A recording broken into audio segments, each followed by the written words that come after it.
कल जाकर कोई हाजी अली दरगाह के बारे में कहेगा कि लाओ कमेटी से पूछा जाएगा कि हाजी अली दरगाह के कागजात कहां हैं, क्योंकि इस बिल में वक्फ बा यूजर को खत्म कर दिया जा रहा है।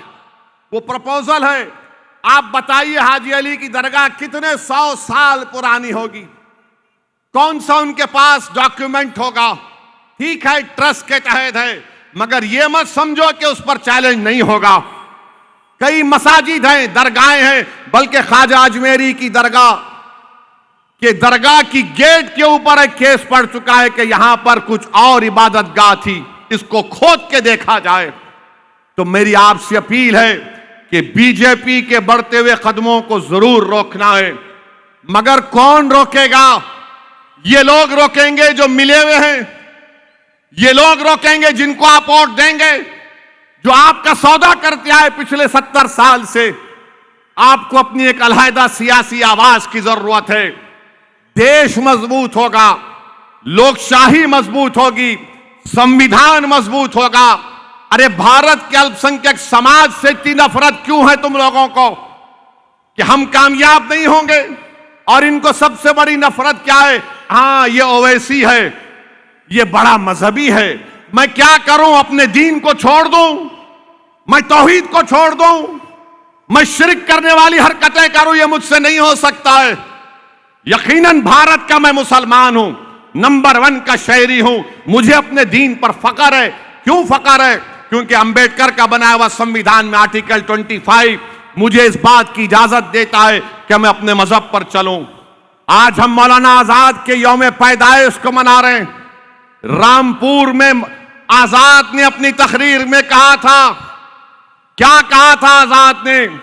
कि तुम मुझे इस मुल्क से अलहदा नहीं कर सकते। 1100 साल की तारीख मेरी यहां पर है, आजाद ने कहा था। आजाद ने उस वक्त रामपुर के अपने जलसे में अपनी तकरीर में कहा था कि 1100 साल की तारीख यहां पर मेरे मुल्क में है, मैं इस तारीख से तुम मुझे अलहदा नहीं कर सकते। यहां पर चप्पे चप्पे पर मेरी निशानियां हैं। आजाद ने कहा कि मैं बराबर एक मुसलमान हूं, जैसा एक हिंदू है, ईसाई है और वहां पर पारसी है। मेरे अजीज दोस्तों और बुजुर्गों, डरने और घबराने और झिझकिनाने की जरूरत नहीं है। हम हर बार को एक अच्छा काम करने से पहले, खास तौर से वोट डालने की जब बात आती है, हम ये सोचते हैं अरे ऐसा इसकी तकरीर सुन के अगर वोट डाल देंगे तो क्या होगा। मैं आपसे पूछना चाह रहा हूं, बताओ तुमने क्या हासिल किया 60 साल में? मेरे पास कोई जादू की छड़ी नहीं है, मैं मानता हूं। मेरे पास कोई ऐसी दवा नहीं है कि पूरी बीमारियों का इलाज हो जाए एक ही वक्त में, मगर मैं ये कह रहा हूं कि तुम शुरुआत करो, ताकि हमारी जिंदगी में जो हम नुकसान उठाए ये बच्चे नहीं उठाएंगे अपनी जवानी और अपने बुढ़ापे में। हम उनके लिए कोशिश करना है। अगर आज तुम कोशिश नहीं शुरू करोगे तो कब करोगे? याद रखो, आपके वोट की कीमत उसी वक्त होगी जब आप अपने वोट को अपने पसंद के उम्मीदवार को डालेंगे। मगर अगर आप डर के डालेंगे, अरे मोदी से मत डरो, अल्लाह से डरो, किसी से डरने की जरूरत नहीं है आपको। आज ये बीजेपी का देवेंद्र फडणवीस बोलता है मेरा नाम लेके औरंगाबाद में, सुन ले ओवैसी। क्या कहता है फडणवीस? जिहाद की बात करता है। वोट जिहाद होता है। हमको मालूम बताया गया लव जिहाद होता है, फिर बोला गया लैंड जिहाद होगा, फिर बोला गया जॉब्स जिहाद होगा, अब कह रहे हैं वोट जिहाद होगा। अरे देवेंद्र, तू अयोध्या की सीट तेरी पार्टी हार गई, कौन सा तेरा जिहाद था वहां पे? बोल, कैसा हार गए तुम लोग वहां पे? कौन हराया तुमको वहां पे? तुम लोग यहां पर हार गए, मुंबई में कई सीट तुम हार गए। वो क्या था बोलो? मोदी की मेजॉरिटी कम हो गई बनारस में, वो क्या था बोलो? मगर मकसद क्या है बीजेपी का? इनको डराओ। 75 साल पहले भी ऐसा डराया जाता था, अब वही चीज को इस्तेमाल कर रहे हैं। इनको डराओ। सुन लो देवेंद्र फडणवीस, तुम्हारे मोदी अमित शाह के ये जुमलों से हम डरने वाले नहीं हैं। वो जमाना चले गया डरने वालों का। अब हम लड़ेंगे, सीना तान कर अपना हक मनवा कर आएंगे। तुम क्या कर सकते? या तो तुम गोली चला सकते या तुम जेल में डाल सकते। अरे हर आदमी अपनी जिंदगी और रिस्क और इज्जत लिखा कर इस दुनिया में आया है। बाबा सिद्दीकी को गोली मार दिए, कौन मारा अब तक नहीं बता पा रहे। वो जाके कोई सुना यूपी से किसको पकड़कर लेकर आए, एक छोटे को। अरे दिमाग कौन है बताओ? क्यों मारी गई गोली उसको बताओ। कैसे कोई आकर गोली मार के चला जाता है 3 वक्त के मेले को? वो क्या था बताओ फिर? वो कौन सा नाम दोगे तुम उसको बताओ? नहीं, अब वो ऐसी सुन ले। अबे तू सुन ले मेरी बात को। अब तुम होंगे देवेंद्र फडणवीस, तुम फडणवीस हो इसलिए तुम मुझसे कह रहे हो। अरे मैं किसी के पैर के पास बैठकर भीख नहीं मांगता, मैं अल्लाह की बारगाह में सर झुकाकर दुआ करता हूं। भीख मांगूंगा मेरे रब से जो जमीन आसमान का खालिक है। मेरे मुकद्दर में कामयाबी है तो कोई माइकल लाल उसको नहीं रोक पाएगा इंशाअल्लाह ताला। ये बार बार डराते हैं, गोली मारेंगे, जेल को डालेंगे। डालो ना बाबा, कौन तुमको रोक रहा है? हम तो हर हाल में इस दुनिया में आए तो जाएंगे एक दिन। तुम भी जाओगे, मैं भी जाऊंगा। कोई यहां पर जीने नहीं आया है, बल्कि हम तो दुआ करेंगे कि नरेंद्र मोदी, अमित शाह, देवेंद्र फडणवीस को अल्लाह 125 साल की उम्र दे। आमीन बोलो। अब क्या बोलेंगे बोलो।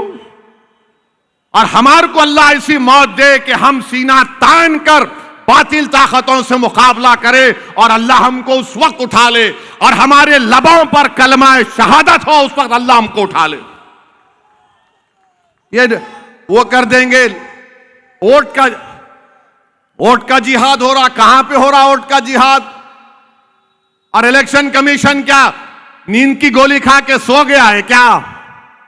अगर वही बात ओवैसी कहता, अगर वही बात मैं अपने भाषण में कह देता तो अब तक मुझे अरेस्ट करके केस बुक करके पूरे मीडिया के लोग सुबह 6 बजे से रात के 12 बजे तक मुझे दूल्हा बना देते कि ओवैसी का भड़काऊ भाषण आ गया, ओवैसी ने ऐसा कहा। एक एक एंकर, एक एक मैडम, एक एक जेंटलमैन टीवी पे आके पूरा ज्ञान बांटते। ये इसकी आइडियोलॉजी मिलती है उन लोगों से, सरहद पार के लोगों से, वो फुला से मिलती है। ये जो बोल रही है कौन सी आइडियोलॉजी है बताओ? रेडिकलाइजेशन कौन कर रहा है? फडणवीस नहीं कर रहा है तो कौन कर रहा है बताओ? मगर बीजेपी इस चुनाव को हिंदू मुस्लिम करना चाहती है, क्योंकि मोदी के पास दिखाने को कुछ नहीं है, बीजेपी पे पास दिखाने को कुछ नहीं है। आज महाराष्ट्र में बीजेपी बड़ी परेशान है। अब फडणवीस को डर लग रहा है कि मेरा क्या होगा। वो एक पिक्चर आया था ना मशहूर बहुत, उसका एक बड़ा डायलॉग था कि तेरा क्या होगा फडणवीस बोलना पड़ेगा। आप इनको उसकी पड़ी भी है। मेरे अजीज दोस्तों और बुजुर्गों, मैं आपको बता रहा हूं, मेरी बात का यकीन करिए और डालो मेरे भाई। जीत हार होते रहेगी, मगर क्या कोई भी आलीशान इमारत रातों रात बन जाएगी? जो काम आप और हम करेंगे हमारी आने वाली नस्लों के लिए कर रहे हैं, बल्कि ये देश के हित में है कि हम जमहूरियत को अगर मजबूत करना चाहते हैं, संविधान में और भरोसा पैदा करना चाहते हैं, जब सब समुदायों का लीडर है, आपका लीडर क्यों नहीं है?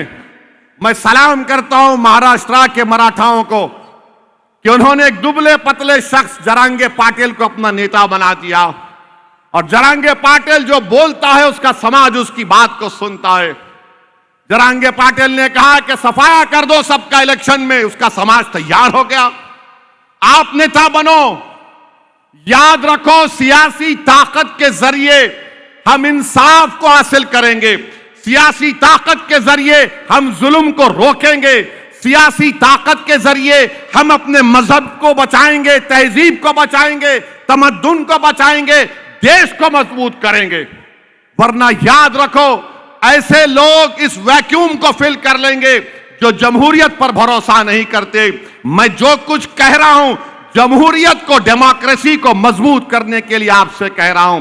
बहरहाल मेरे अजीज दोस्तों और बुजुर्गों, आप तमाम का बेहद शुक्रिया।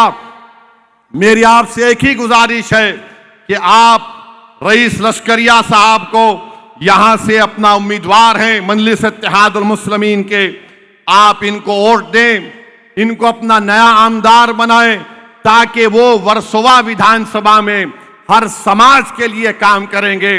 जो लोग हमारे हिंदू भाइयों से अपील कर रहा हूं, हमारे सिख भाइयों से बता रहा हूं, मैं किसी समुदाय का खिलाफ था, ना कभी हूं ना रहूंगा इंशाअल्लाह ताला।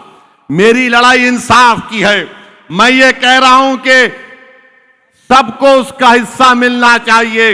आप सिर्फ हमको वोट डालने वाला बनाकर रख दिए हैं, डराया जाता है हमको। अरे कब तक डरेंगे मेरे अजीज दोस्तों बुजुर्गों, आगे बढ़िए पूरे हिम्मत और हौसले के साथ।